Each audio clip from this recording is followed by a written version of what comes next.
On 24 December 1914, along the frozen trenches of the Western Front, something happened that no general had ordered and no military doctrine had predicted. Soldiers from opposing armies put down their weapons, climbed out of the mud, and met each other in no man's land. They shook hands, they sang, they played football. In the middle of the most destructive war Europe had ever seen, ordinary men chose peace, if only for a single night. The war had begun just 5 months earlier with confidence on all sides. European powers mobilized massive armies, each expecting a swift and decisive campaign.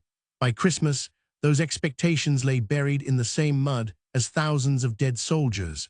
The Western Front had hardened into a static line of trenches stretching from Belgium to Switzerland.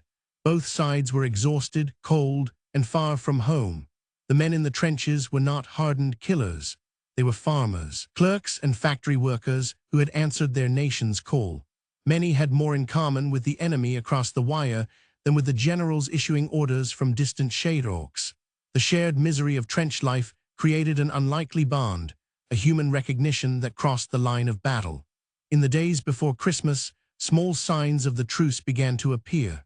German soldiers placed candles and small Christmas trees along their parapet. British troops watched in curiosity rather than alarm. Songs drifted across no man's land in the dark, first in German, then answered in English. Both sides began to understand what was happening.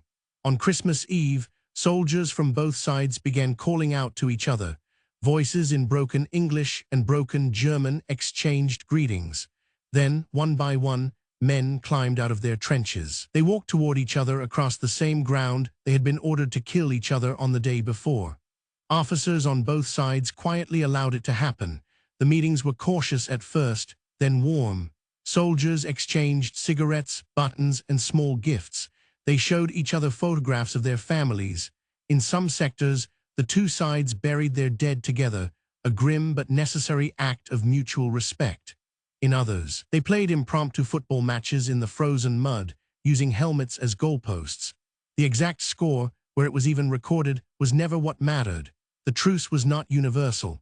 In some parts of the front, fighting continued through Christmas. Some commanders on both sides forbade any contact with the enemy. A few soldiers who participated faced disciplinary action afterward.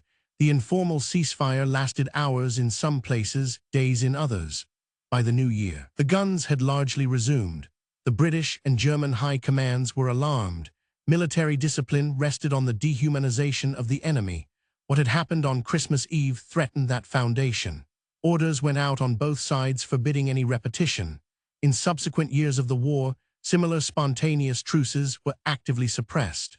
The Christmas truce of 1914 was a singular event, never fully repeated for the remaining 4 years of the conflict. The men who took part rarely spoke of it publicly.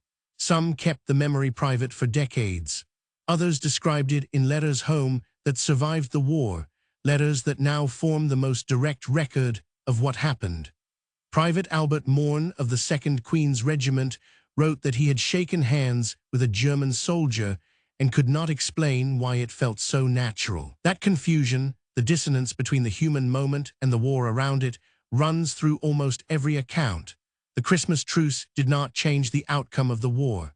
The same men who played football together in December were ordered to kill each other again in January. The war went on for 4 more years and claimed the lives of millions. The truce was not a turning point. It was a parenthesis, but it revealed something that the architects of the war found deeply inconvenient, that the men doing the fighting did not, in their hearts, hate each other. The hatred was managed, manufactured, and maintained by institutions above them. Left to their own instincts, on at least one extraordinary night, they chose otherwise. The Christmas truce of 1914 endures not as a story of peace, but as a question. It asks what ordinary people are capable of when they act on their humanity rather than their orders. In a war defined by its mechanized brutality, that question has never fully been answered, and it has never stopped being asked.